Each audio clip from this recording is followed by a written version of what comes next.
Dear respected Thai, dear brothers and sisters and friends,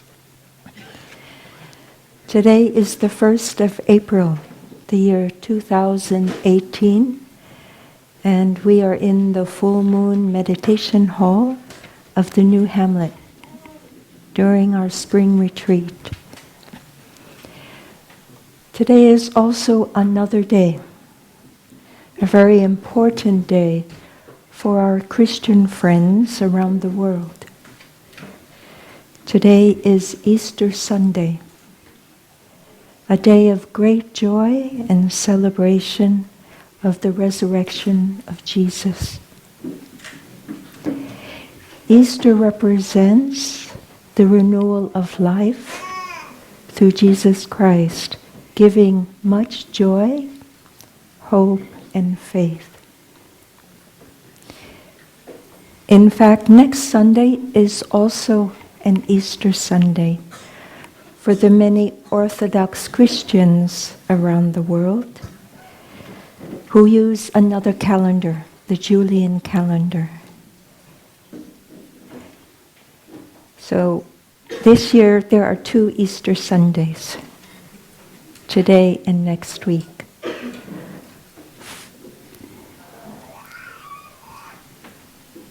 Today is a beautiful day, isn't it?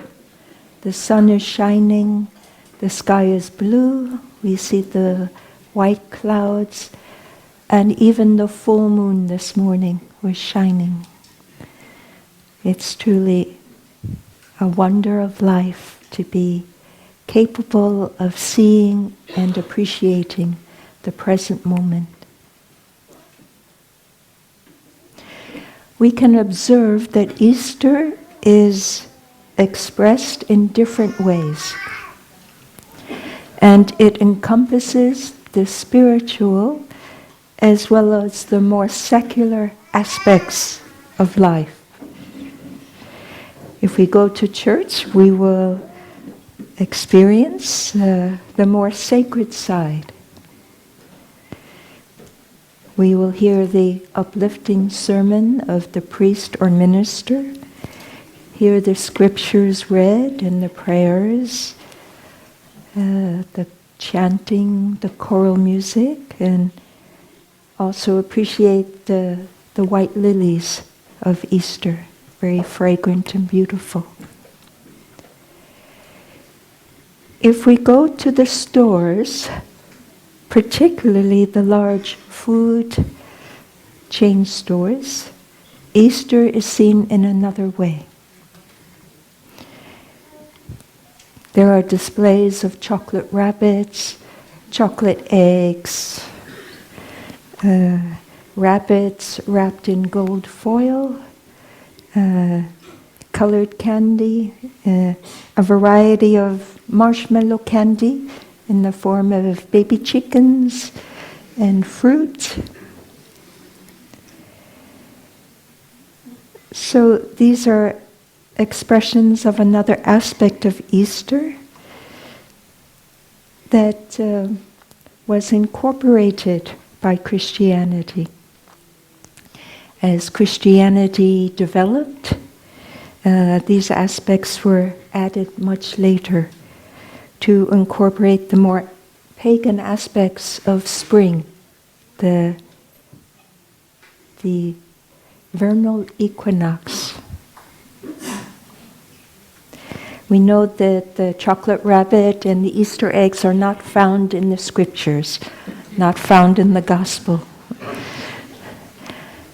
However, they are part of the Easter experience now. And Easter is a time when children are so happy to have an Easter basket or to receive the Easter bunny. And these traditions came from Europe. The Easter bunny actually came from Germany. And the hare was recognized as an animal that brought forth a lot of baby hares, very fertile.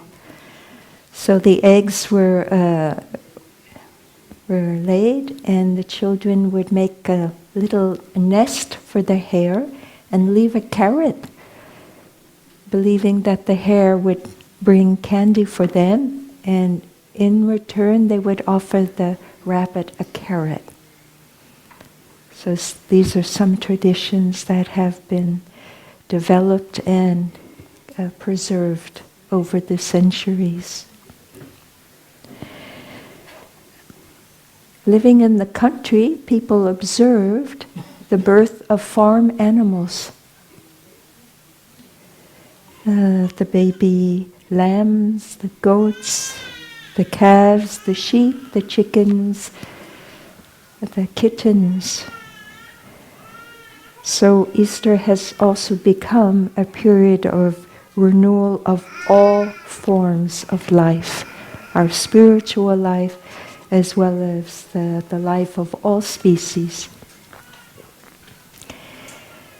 So with the many manifestations of Easter that have developed over the last 2,000 years, today we can reflect as mindfulness practitioners how we can experience today this important religious event as well as our daily life of mindfulness practice.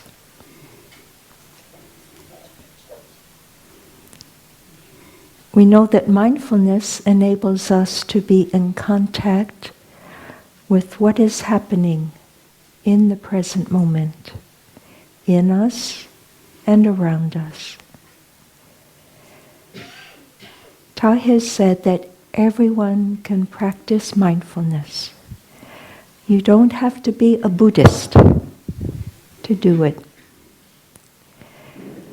Mindfulness always has an object. We are mindful about something. And as mindfulness practitioners here, we develop our capacity to be mindful of our breath, to be mindful of our footsteps when walking, and to be in touch with the people around us and the world around us.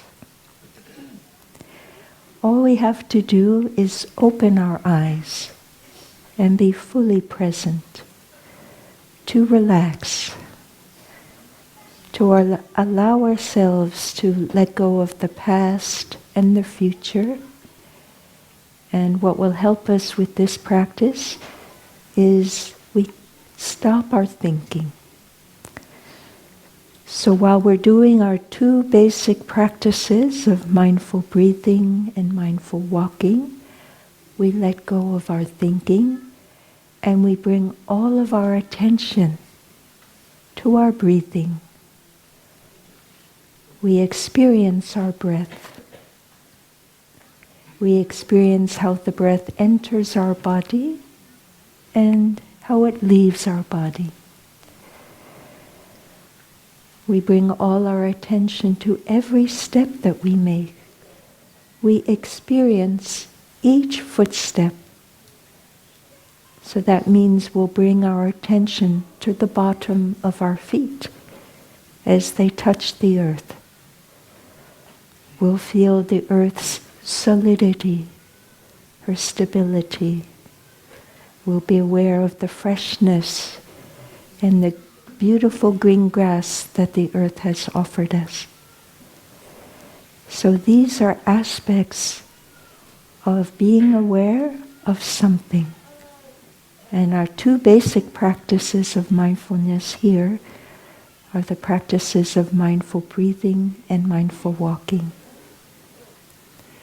So we bring 100% of our attention, or as much as possible. Doesn't have to be 100%, but that's the idea.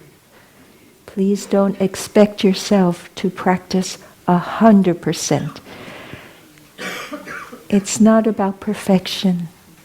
It's about our awareness, our being present, and compassion on ourselves.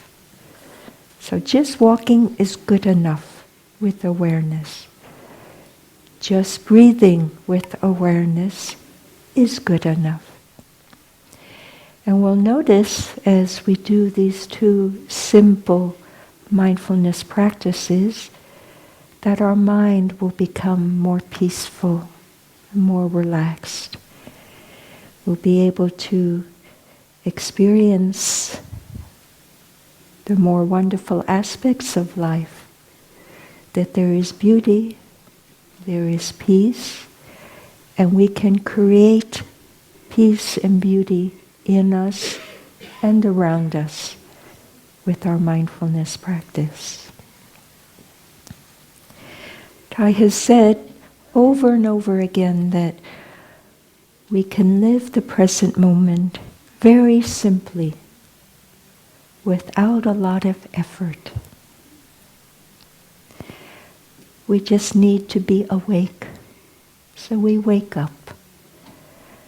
We open our eyes. We become aware of what is out there. We listen. Right now there are the beautiful blackbirds. French, I think they're called les merles. Les merles, yes. Oh, they are wonderful. Their song lasts and lasts. And I enjoy stopping and listening to the merle, the blackbirds sing. They begin in the morning and then throughout the day and also in the evening. So this is one way we can open our ears and be fully present to the sounds. Our eyes can see the beautiful flowers, the tulips, the pink, the yellow, the orange, the purple tulips, the hyacinth are so fragrant, the lilies, the peckerets, so tiny and yet so brave, the dandelions, golden dandelions. And these beautiful flowers are there. They're there for us, they're there for everyone. On days of mindfulness, we like to tidy up the landscape. Do you know what that means? It means the grass cutting machine will traverse the lawn. The lawn mower will cut the long grass. And the first time I saw this in spring, I thought, oh no, the beautiful peckerets and the dandelions will disappear forever. Well, it's true that after the grass cutting machine passes over, the grass is shorter. We don't see the dandelions or the peckerets. But you know what? They grow back. So they have a way of renewing. They're very resilient. And I'm so happy to invite all of us to look at the grass today, because the grass cutting machine did not go everywhere. We still have beautiful flowers in the grass that are outside near the bell tower.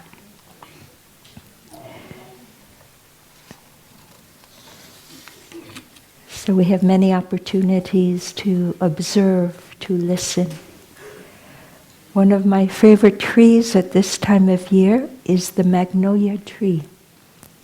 We have one now in bloom.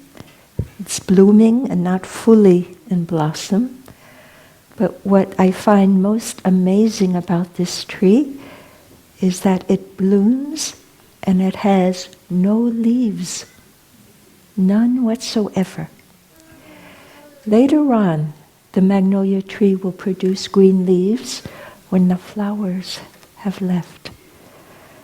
So if you'd like to see a tree with flowers and no leaves, I invite you to look for the magnolia tree that is in front of the dining room and just marvel at this amazing tree.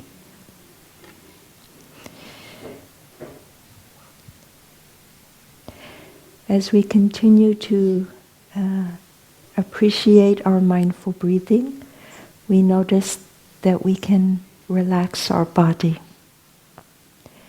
So mindful breathing gives us the easiest way to create a relaxation in the body. We don't need anything else really. Sometimes it's nice to have a hammock or a little bed to relax in, but truly we can relax sitting up, standing up. And Thai would often say that his best relaxation was sometimes during his walking meditation. So we let go of the tension in our body.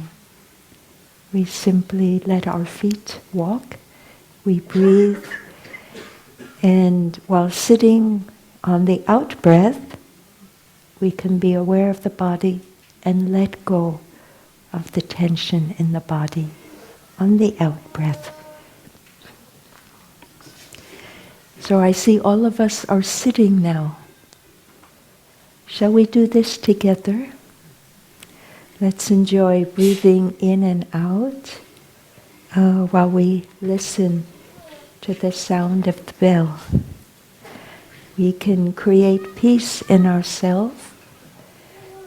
And when we have peace in ourselves, we create peace around us.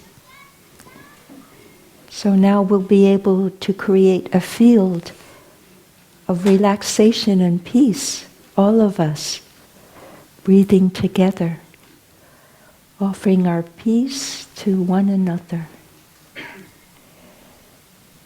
As we listen to the sound of the bell, we may want to say a short poem that Thai has written. I listen to this wonderful sound of the bell that brings me back to my true home. Our home is our body and mind.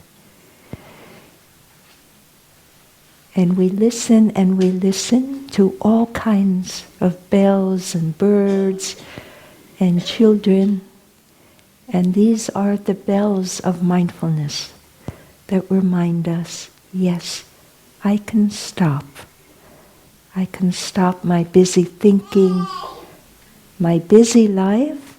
I can stop, return to myself, and breathe gently and peacefully. Breathing in, I'm aware I'm breathing in. Breathing out, I'm aware I'm breathing out. Let us do this together, and we'll experience the present moment as a wonderful moment.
Dear friends, I wait until I see the eyes open. Then I know you're ready, or that you don't wish to breathe anymore. But I wait, and I love to see your eyes close, because that means you're enjoying your breathing. So don't rush. We have time.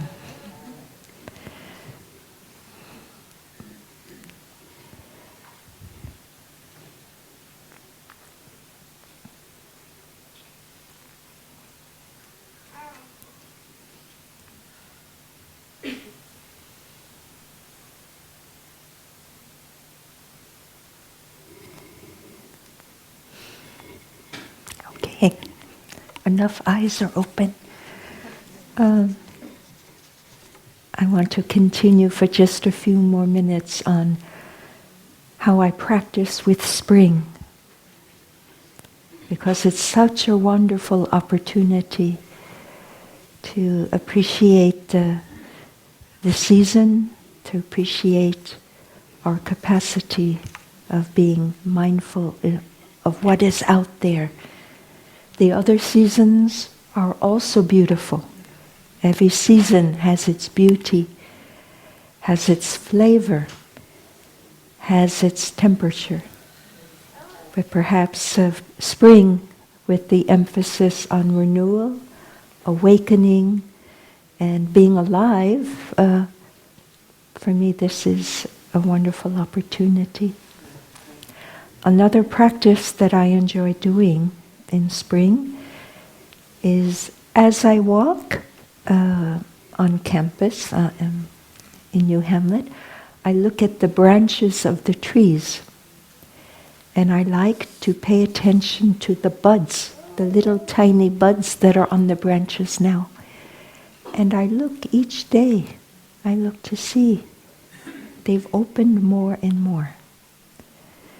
So this is a way of staying in touch with an aspect of impermanence, which means changes. The aspect of impermanence, which is growth, manifestation. You know, impermanence has different aspects. Another aspect of impermanence is closing, disappearing. But spring is the opposite. So I choose a tree, a favorite tree, all of the trees, and I look. I see the dimension of the little leaves coming forth. That the buds are tiny, no leaf yet, but little by little they show their green arms, they show their little green fingers, whatever. So it's a practice I do, and if you wish, you can try it. It's easy to find a tree on the way to the meditation hall, because we walk that path every day. At home, you may also look for trees and notice spring unfolding in their lives. Notice life manifesting through them, through the roots of the tree coming up the trunk into the leaves. This is made possible also by the sun and the rain. So this, in our tradition, we recognize as interbeing. Everything is possible because of everything else contributing to its life. Everything relies on everything else to manifest, to make all things possible. There is a Zen story told by a Roshi Konggong at the Chicago Zen Center a number of years ago. The story is this. One day, the master of the temple saw his disciple washing his hands. And the master said, "What? You have been in the temple 1 hour, and only now, after 1 hour, you are washing your hands." The disciple said, "Reverend Master, I'm not washing my hands. I'm washing the soap."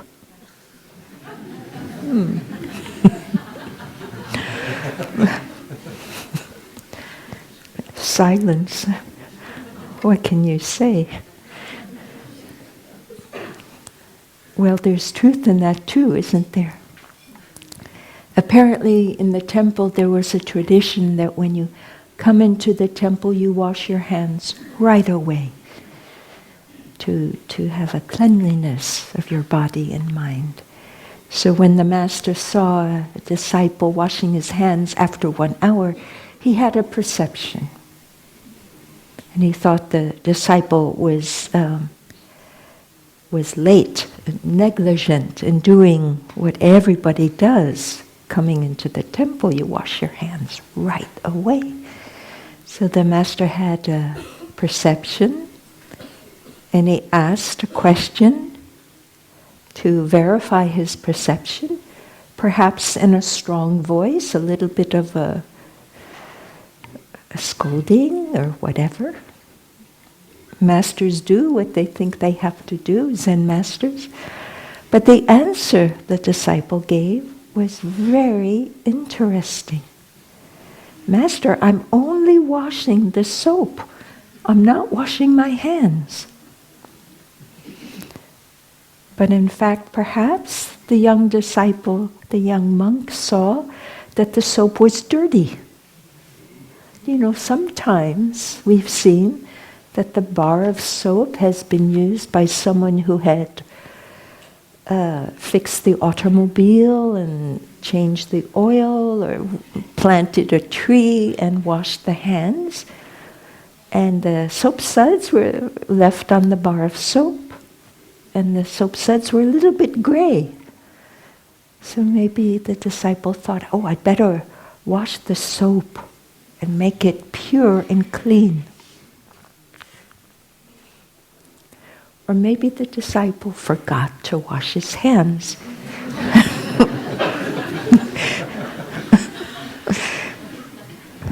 And he was a very clever, quick-thinking young man. He said, no, Master, I'm washing the soap, not my hands.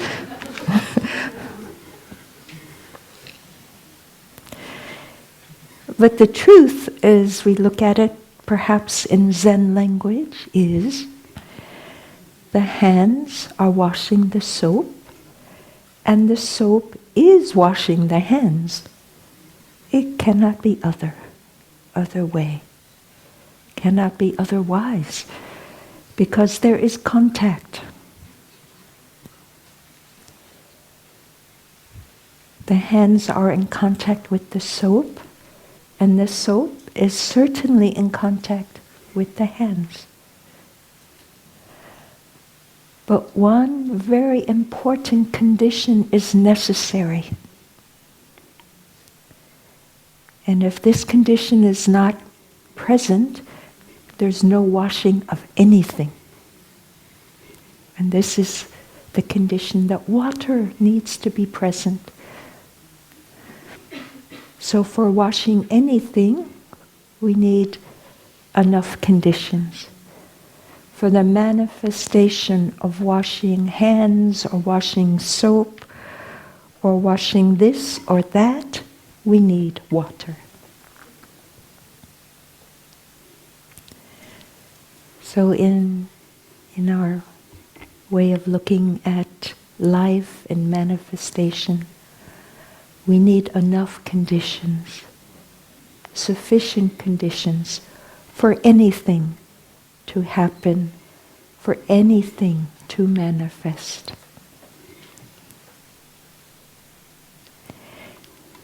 We could describe the washing of the hands and the washing of the soap at the same time as a real experience of interconnection, interbeing, and non-duality. They are one.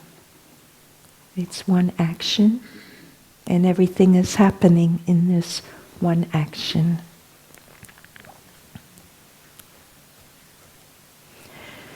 So when we stop and relax and breathe and calm our mind, we can look deeply into the nature of everything, to see the true nature of everything. Our life is made possible by the interaction of all the organs in our body. The heart, the lungs, the kidneys, the liver.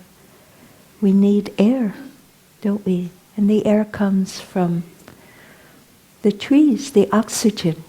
We know that the trees the leaves of the trees will absorb the carbon dioxide in the atmosphere and release oxygen at night. So for our life to continue, we have a close interconnection with the trees, giving us oxygen and air that we breathe and that keeps all the cells and organs in our body alive.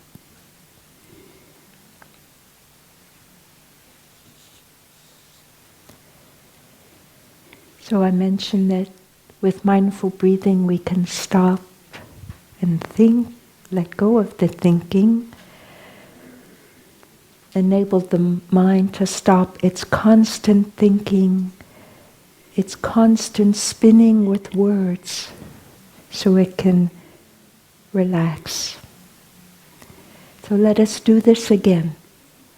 Now we know we're going to be aware of letting our mind let go of the thinking. To stop the spinning of the thoughts and relaxing.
Some eyes are slowly opening like flowers.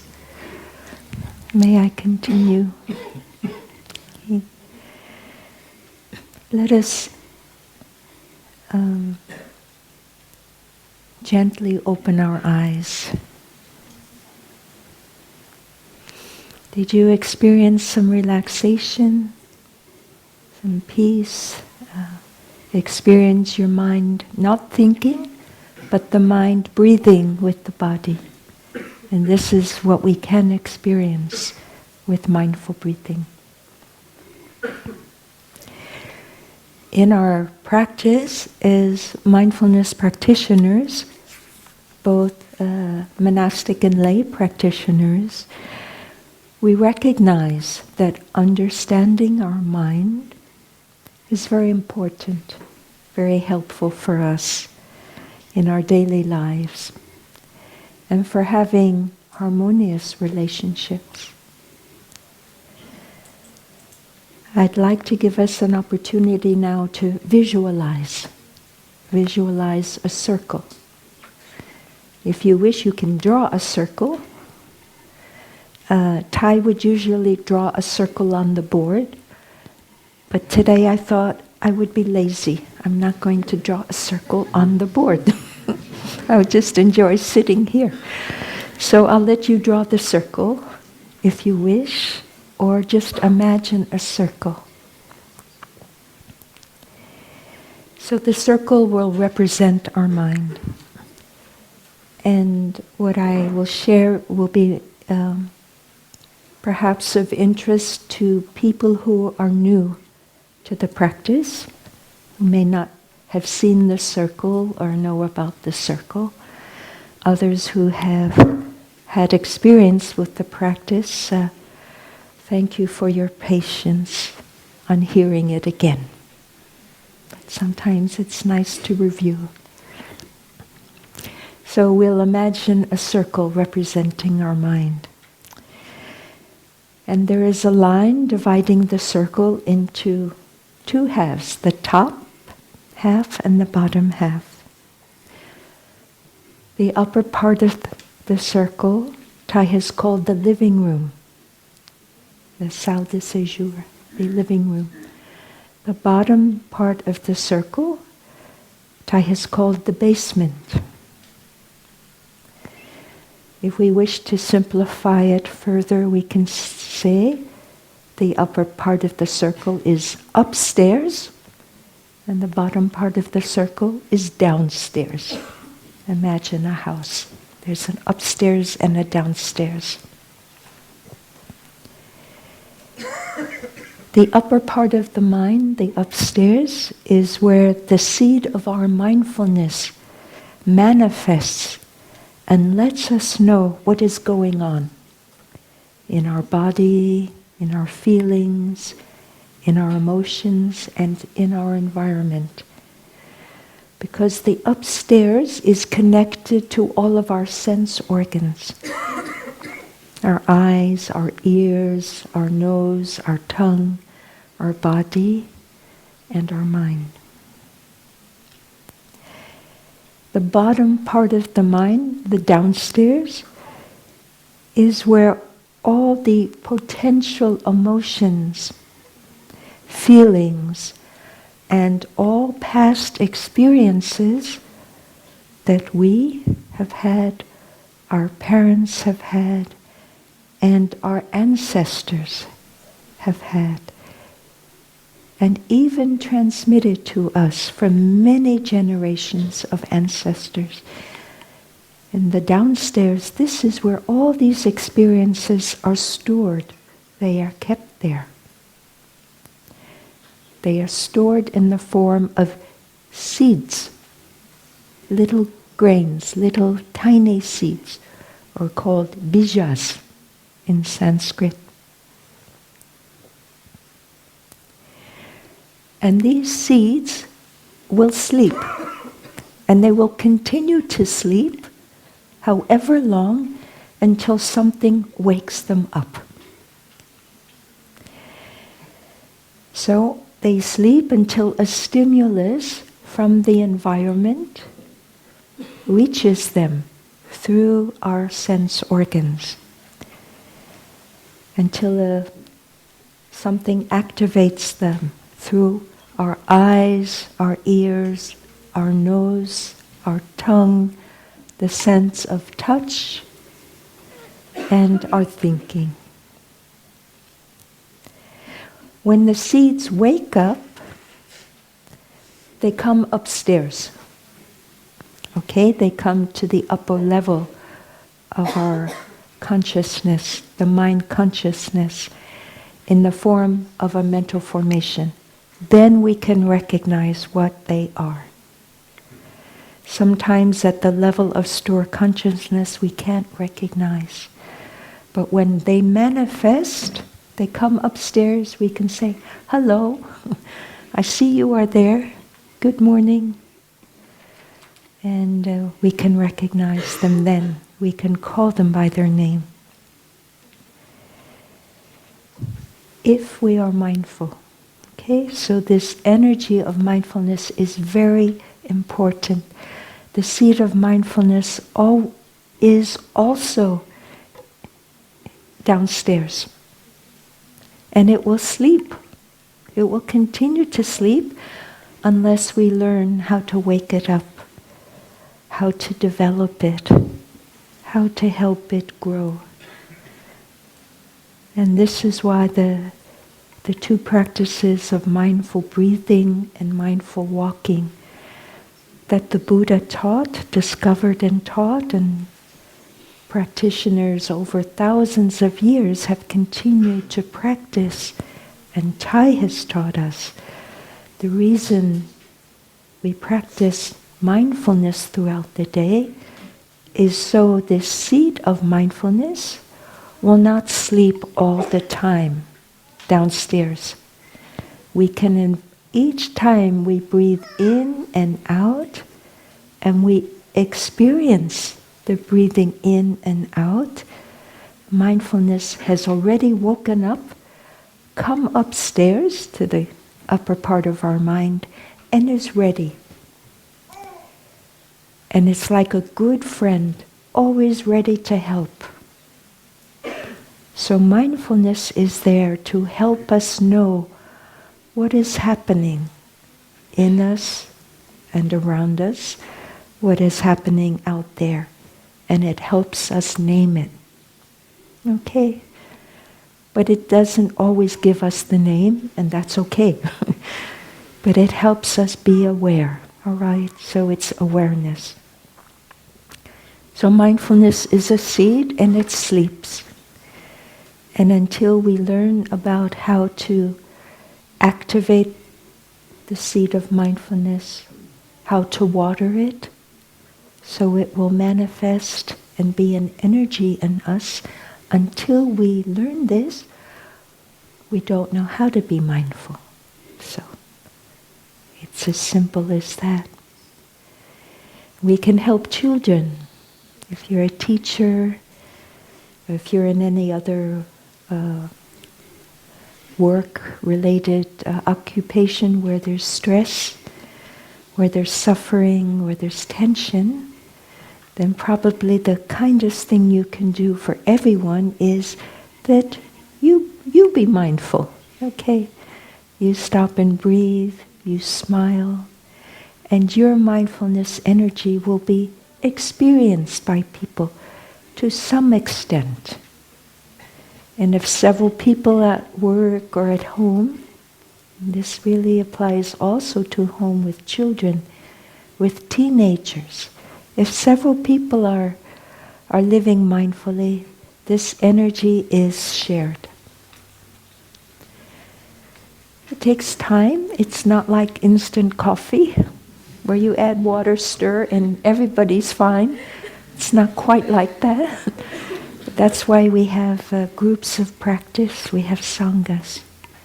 We can visit and have once a week, once a month, the experience of being in a mindfulness embraced, a mindfulness embellished environment, just to create this opportunity, this moment for us to be in this wonderful energy field of awareness and mindfulness. So I've been talking about how the seeds wake up, they come upstairs. If mindfulness is there, we can recognize what is there. So we want to be prepared and practice mindful breathing and mindful walking all day long. So mindfulness is steadily with us as much as possible. I have discovered that one thing, that if I talk while I'm eating, I can't be mindful of the taste of the food. I can't. I've tried. But it's more or less 1 second I'm with the food, another second or two I'm talking. It goes back and forth. So it's for me not a sustained experience of mindfulness of the taste of the food. So now maybe you'll understand why we invite everyone to enjoy our meal in silence. If there's a picnic arranged, well, we can still taste the food. You let the other people talk at the picnic while you're tasting the food with your mindfulness, the contact with the food. But you don't have to be too strict. A picnic is to enjoy everyone's presence. But a few seconds of mindful tasting is also very, very good for you. So we want to continue our mindfulness practice, bringing this energy of mindfulness to as many aspects of our daily experience as possible.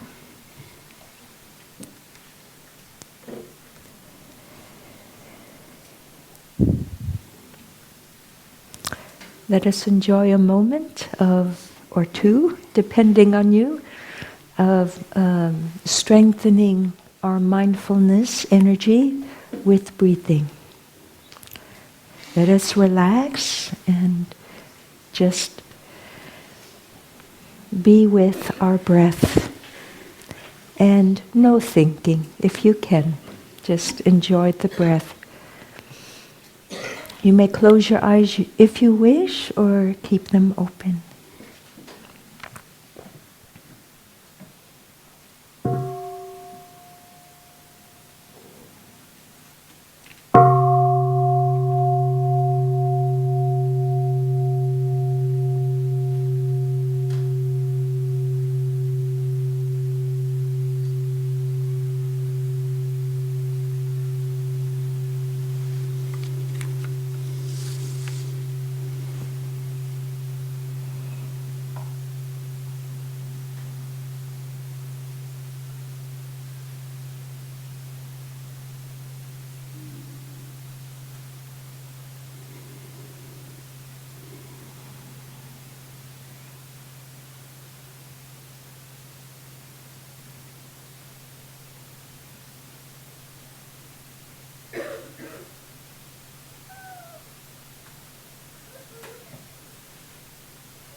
So friends, in summarizing a little bit, mind consciousness, the upstairs part of our mind, when the energy of mindfulness is present, it functions to recognize what seeds are there, what emotions, what feelings, what thoughts are there in our mind. And also, it helps us know what seeds, what emotions, what thoughts will bring forth beautiful flowers, beautiful experience.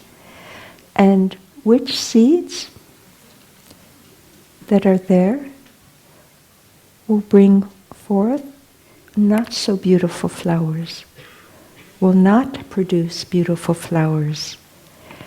And this part of the mind can choose which flowers to cultivate and which flowers to not cultivate. So the mind consciousness is like the gardener, carefully nourishing the seeds that will produce beautiful flowers, and then not nourishing or watering the seeds that will bring suffering or won't bring happiness.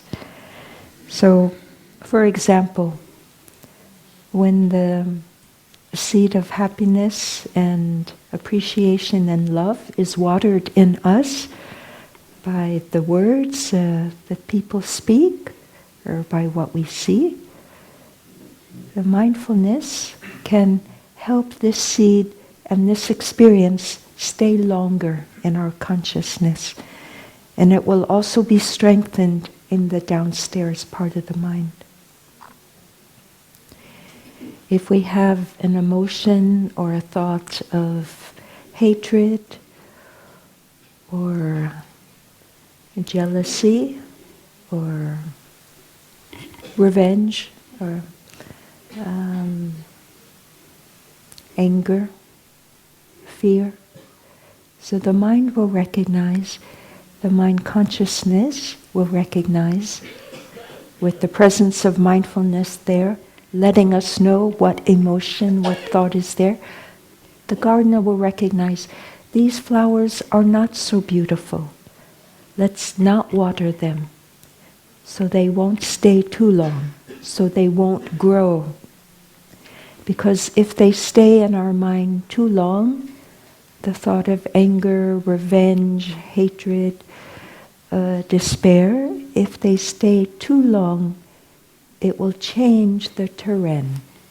It will change the landscape of my mind, and there'll be suffering. So we help these kinds of seeds and emotions to go back to the basement, go back downstairs. And we do this by redirecting our mind, our attention to other things. We look at more beautiful aspects. We think more beautiful thoughts. We sing. We listen to the birds. So we won't let these elements that bring suffering stay too long in our consciousness upstairs. So this is how we practice with the seeds in the downstairs part of the mind. So our daily practice sometimes is just with these seeds, just with recognizing the seeds and being aware of our environment, because our environment waters these seeds. It really does. We're constantly receiving stimuli from the environment, but also we give ourselves our own inner environment by the thoughts that we think. So the environment is external by what we hear and see and touch, communication, as well as our internal environment, our thinking, our going to the past, remembering experiences of the past and staying in the past with experiences of suffering. So this is how we create a landscape of suffering in our mind, and we do it to ourselves. So our practice is to recognize, oh, I'm in the past too long. Let me come back to the present moment. Let me let go of the past where there were too many seeds of suffering or fear or anxiety or despair. Let me let go of the past, because those seeds are making my garden very sad. I come back to the present moment. I look outside. I walk. I breathe. When we are aware of our body, when we have awareness of our body in any way, we are living in the present moment. This will assure you, I'm living in the present moment because I'm aware of my breathing. I'm aware of my footsteps. It's quite simple. But all we have to do is remember. So one of the definitions of mindfulness, smriti, is remembrance. So when we develop more and more mindfulness, we'll remember more. But it's okay to forget where we're beginning. We can't remember all the time.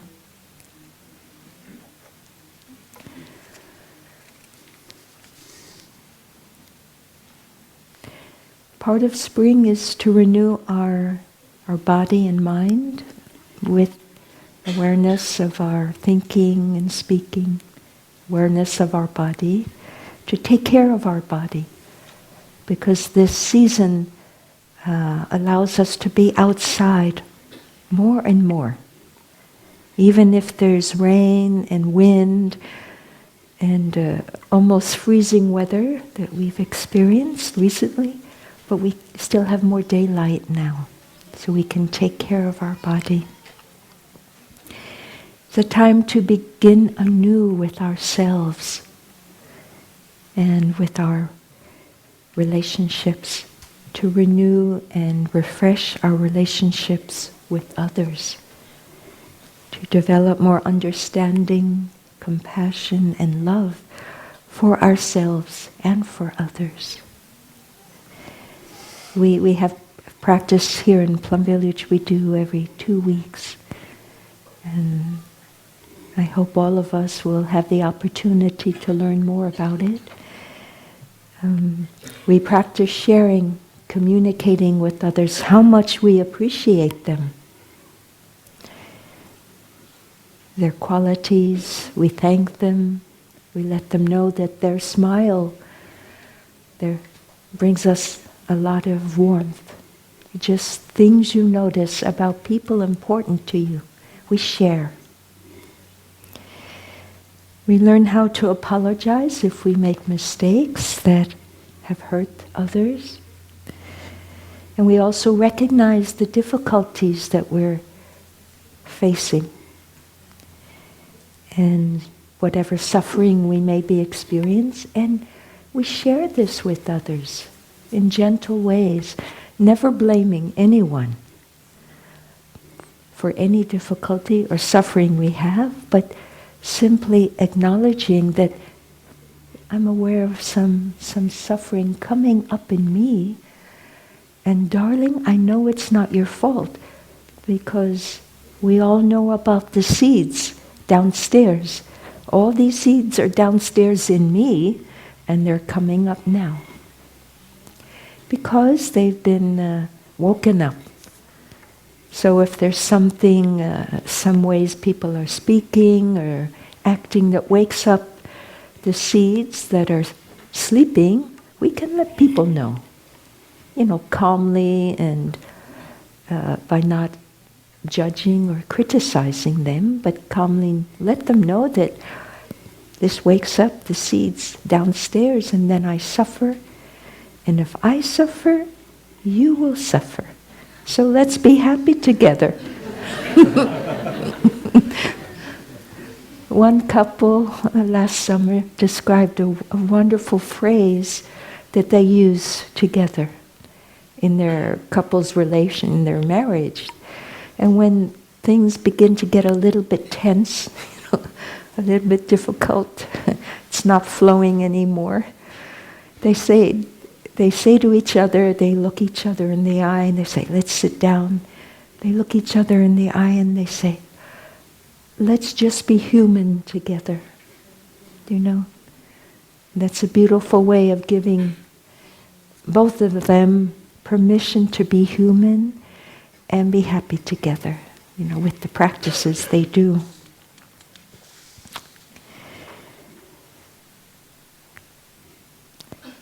But we know there is suffering in life. And we have moments of suffering. When we don't know exactly what to do, if it comes from someone we love and we don't know how to talk about it, we don't know how to handle it.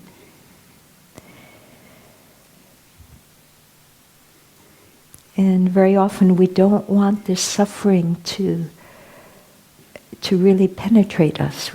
We want to just avoid it. You say, oh no, I'll do something else. I don't want to experience this suffering. So we do things to avoid the suffering. Maybe we consume. That seems to be the easiest, most accessible way to take care of our suffering. The first thing that comes to my mind is chocolate. We have chocolate Easter eggs and chocolate bunnies, but I hope you don't eat them today because you're suffering. But the quickest place to go to consume is the refrigerator. And the big adjustment in coming to a practice center is it's not available. The refrigerator is not there. I can't open it. So we learn other ways of consuming. We consume with our ears. Yes, we can listen to birds. We'll consume with our eyes, see the flowers. We can sing. So there are other ways to take care of suffering other than consumption. And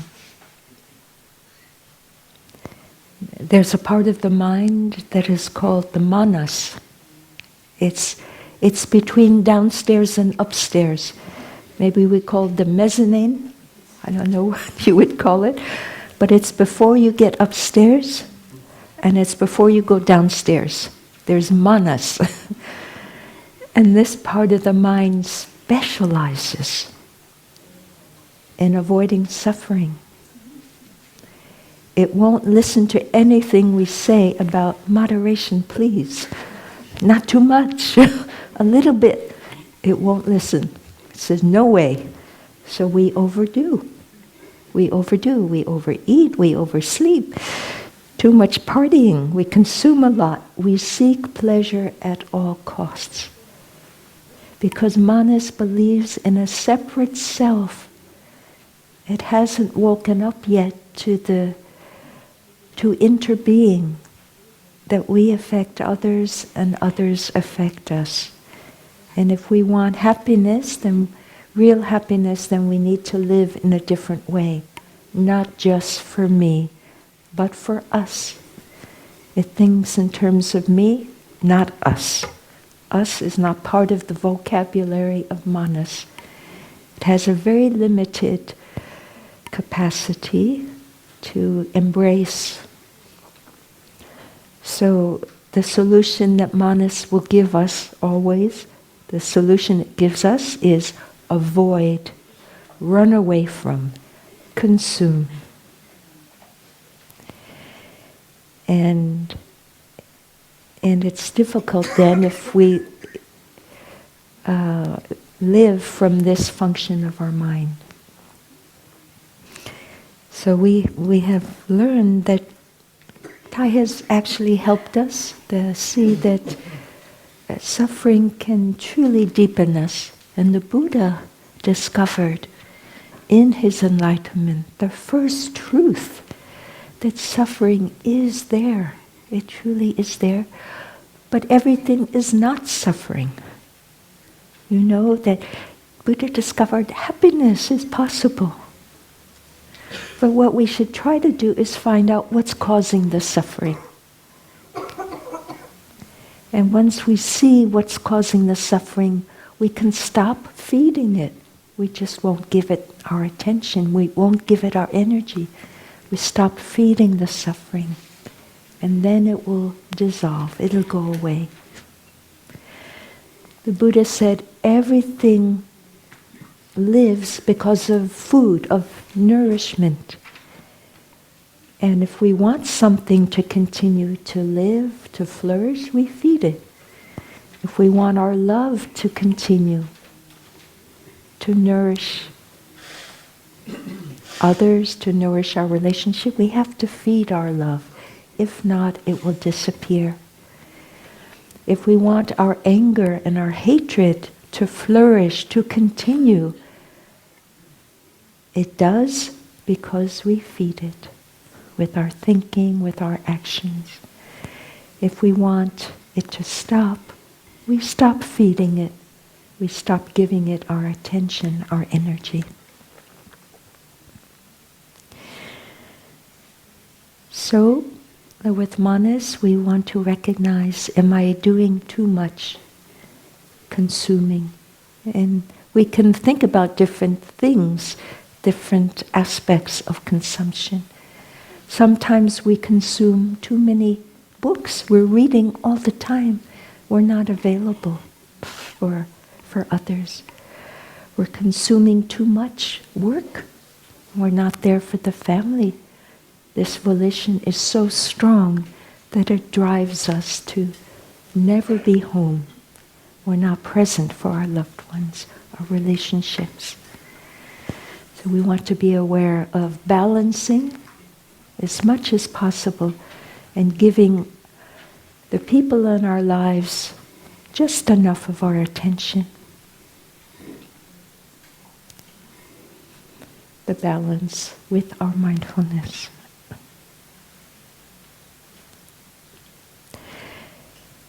We know that the day Jesus was crucified, the Friday before Easter, called the Sorrowful Friday in German, the Great and Holy Friday in Greek, Megali, is also known as Black Friday, Long Friday and Silent Friday in other languages. And in English, it's called Good Friday. But truthfully, no one seems to know exactly why it's called good. They've tried to look at the origin of this word, and they say perhaps it's related to the word God, God's Friday, or some other use of the word good in the medieval days. But we know that day, it was 2 days ago. It was a day of unbearable suffering for those who loved Jesus, his mother, his disciples, Mary Magdalene, and also a day of suffering for himself.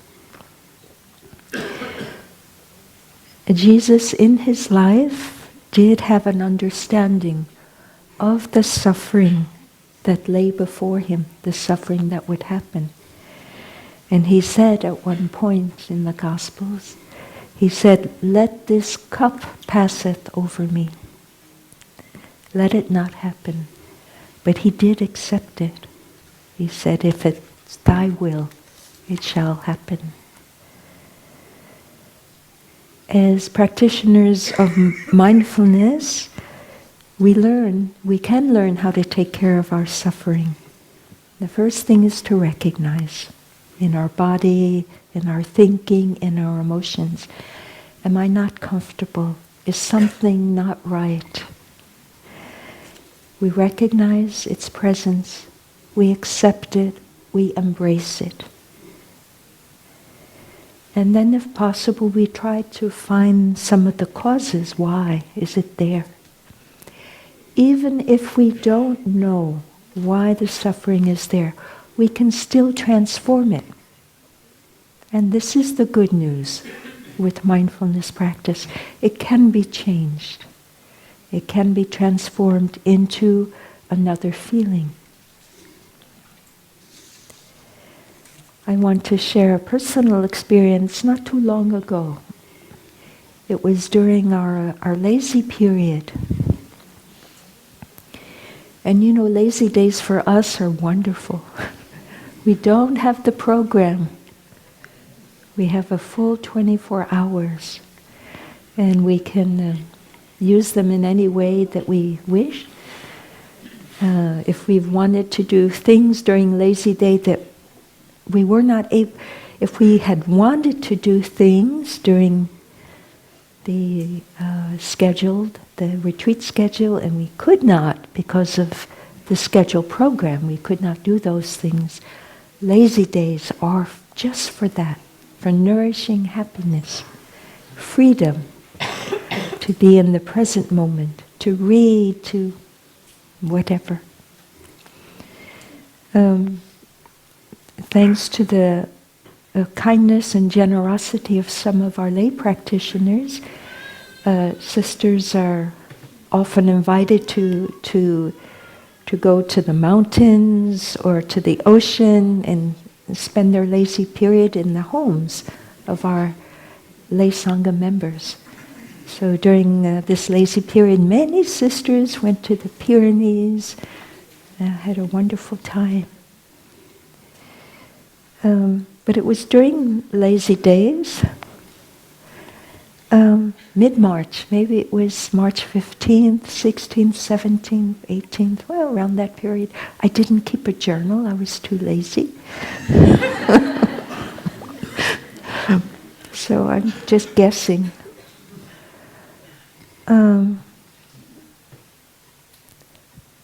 I felt sad. I didn't know why I felt sad.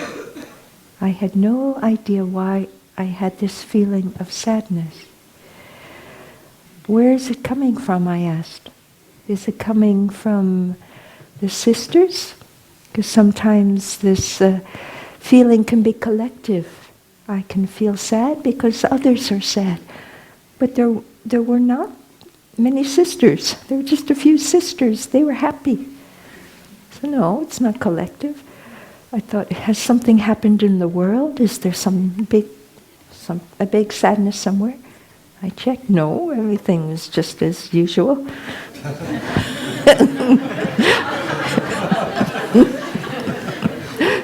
Maybe that's sad.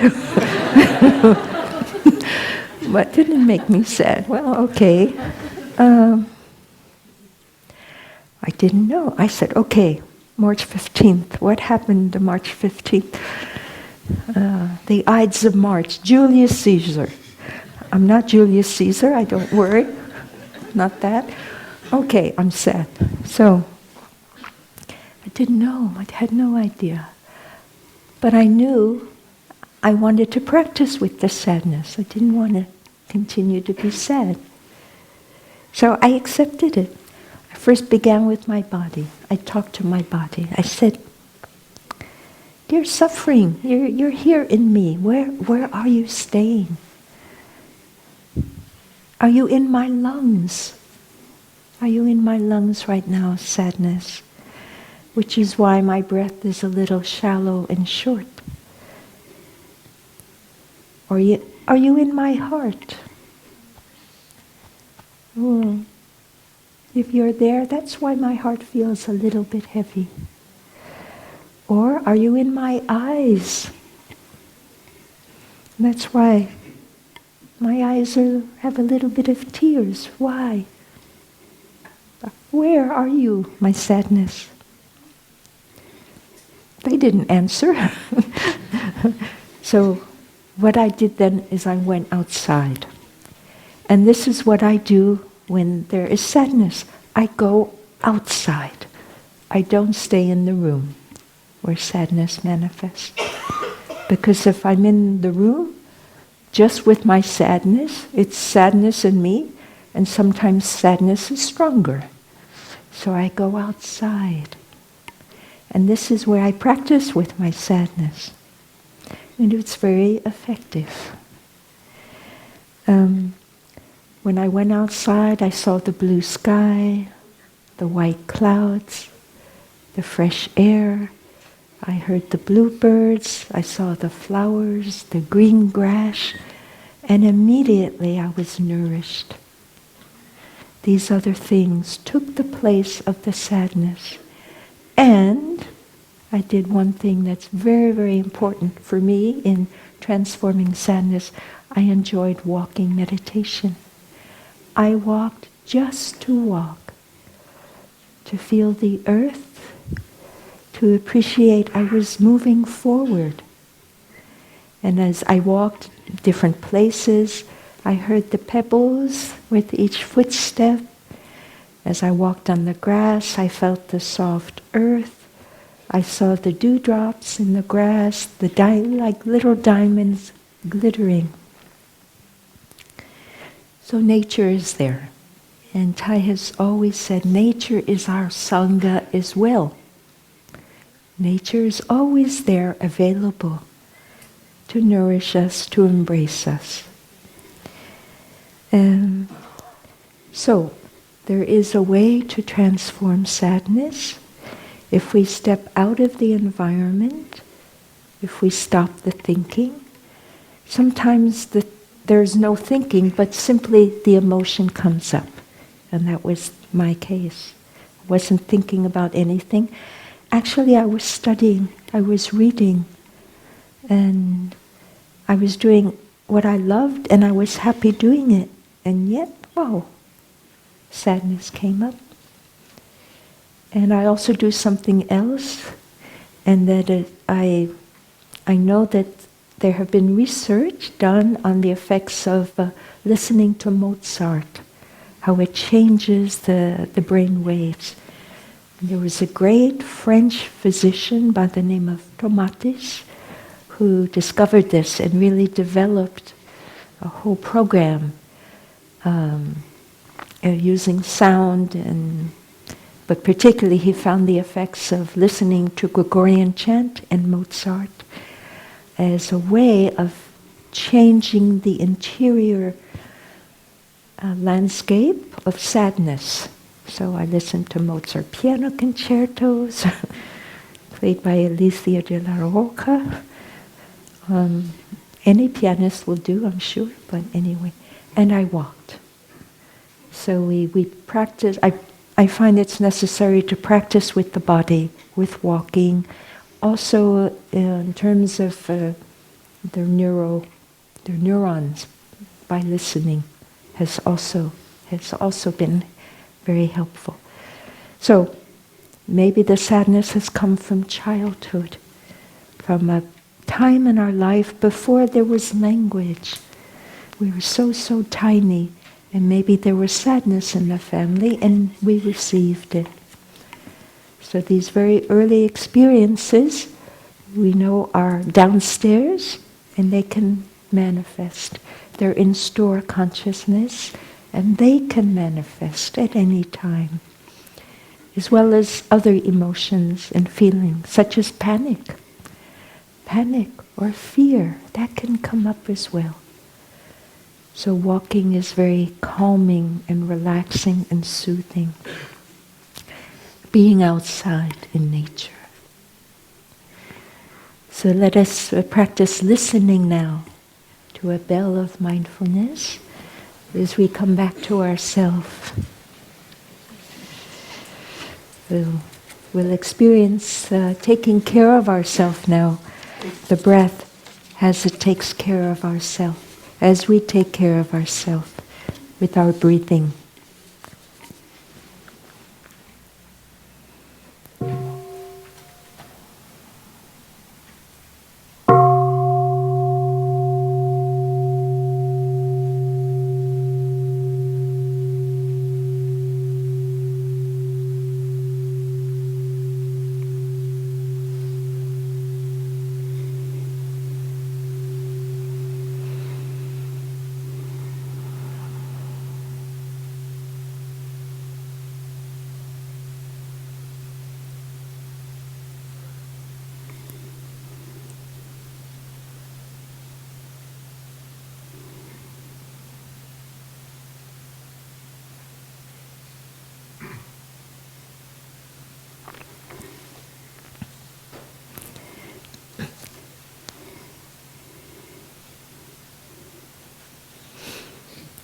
So, dear friends, please allow me to continue. You may keep your eyes closed if you wish, and enjoy your breathing. Being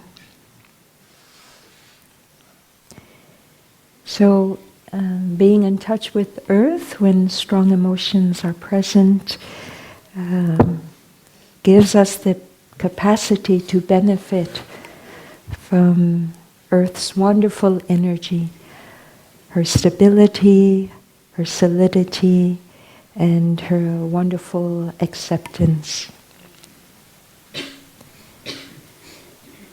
When people pass away whom we love, when relationships end, when there is any kind of loss or ending, there is sadness at the loss.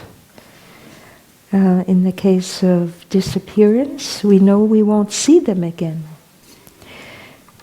Jesus had disappeared from the tomb where he had been laid. And the sadness felt by others who loved him was immense, I imagine.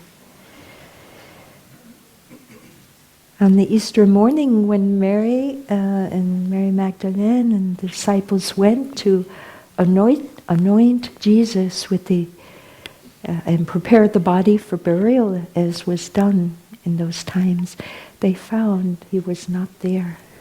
He had disappeared.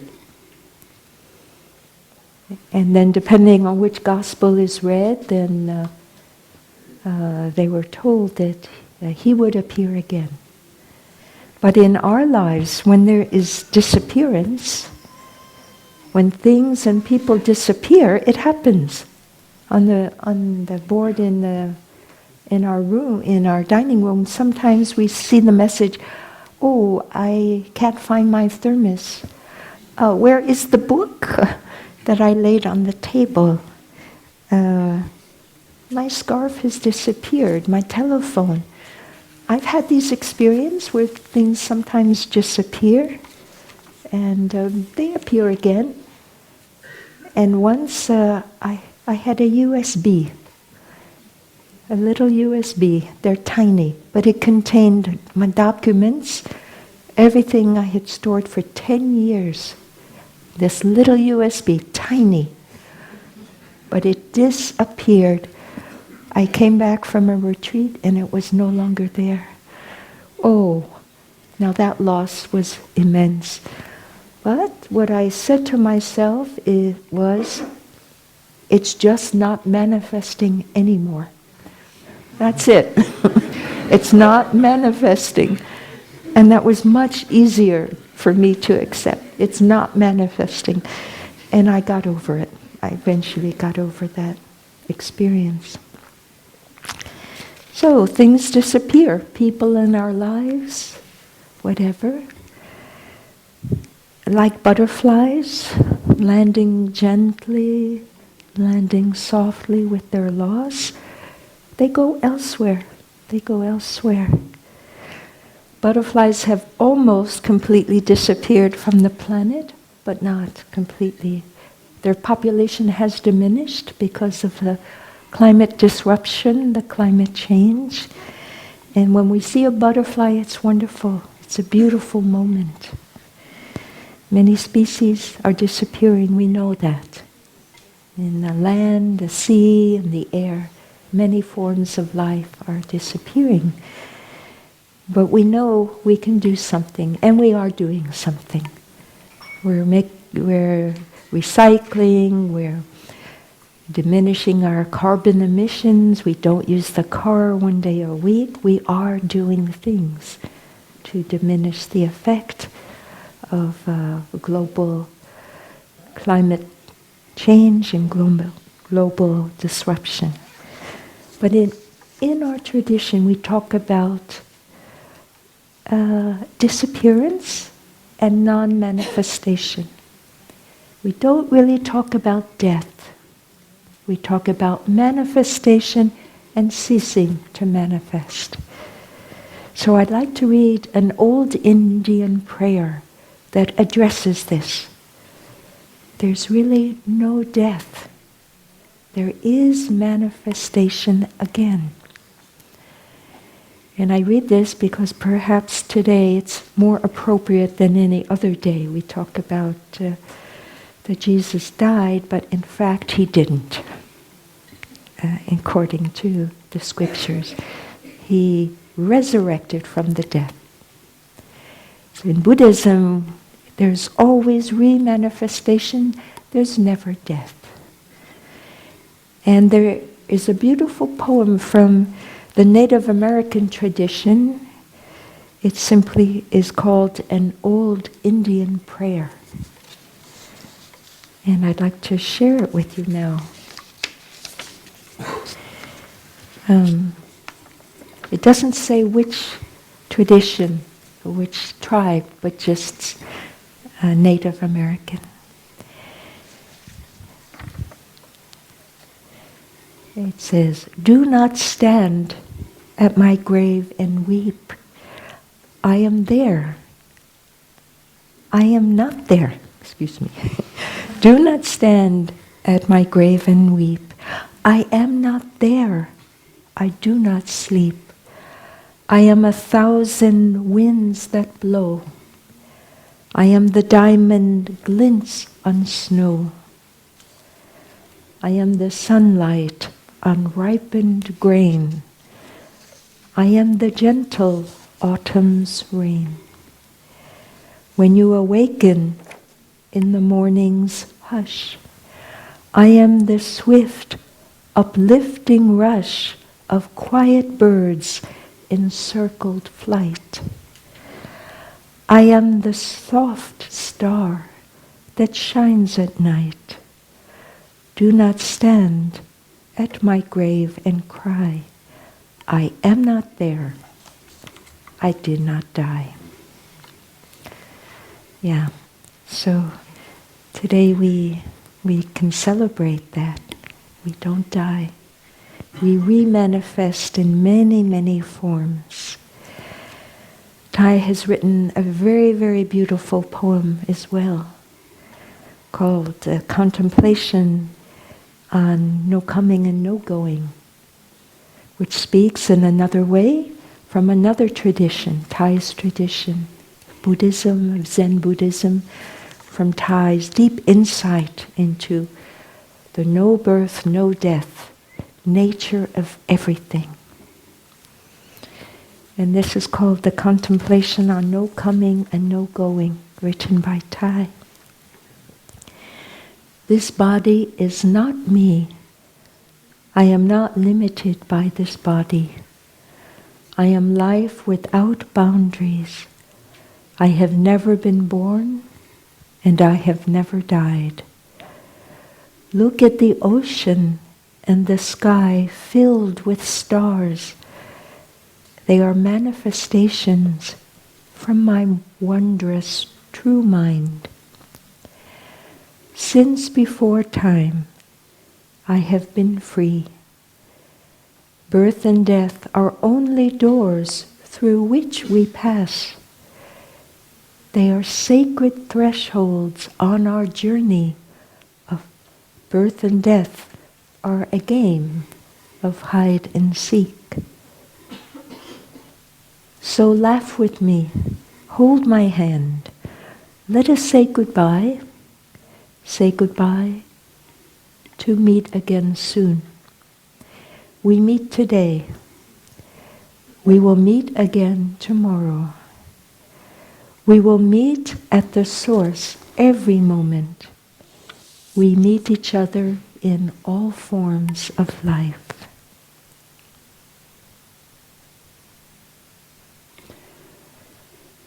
So it's very beautiful. We know that Jesus continued to live on, and he still lives on today in the hearts of people, in the hearts of Christians who follow his teachings and live his life. We know that Buddha still lives on today in the hearts of people who follow the Buddha's teachings, who practice the Buddha's teachings.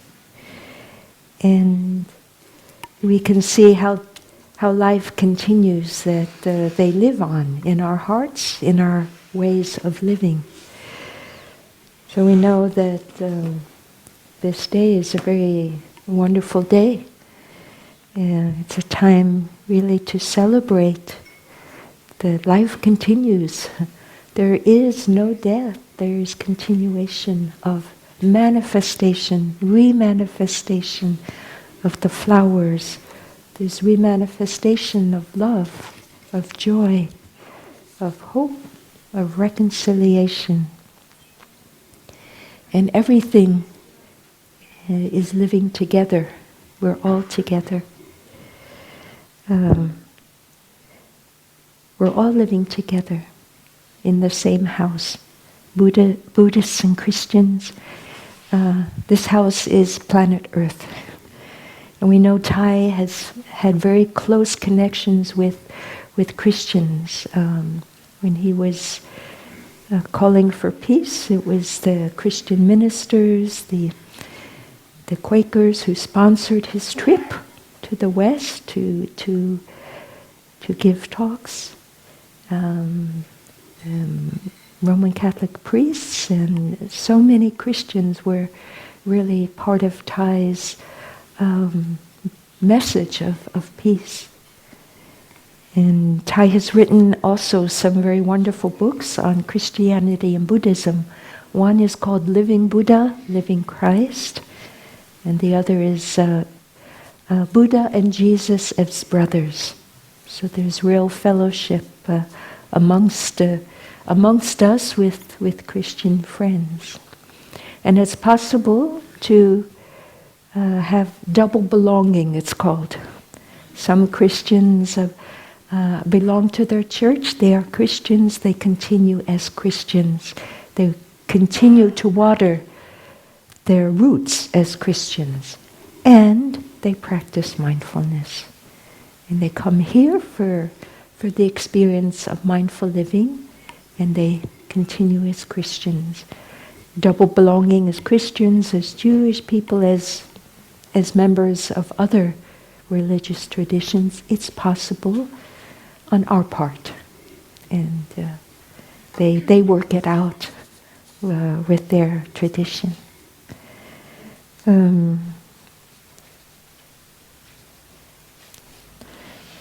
So we know that with this feeling of interbeing, interconnectedness with all forms of life, with one another, the two hands washing the soap together, there's connection. We have this connection with one another.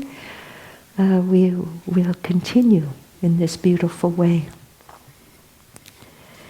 So we wish everyone a very happy Easter, a happy spring, and a joyful day of mindfulness to everyone.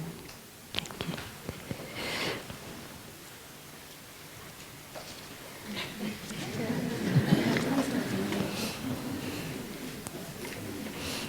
you. The Easter Bunny has come. We'll listen to 3 sounds of the bell now.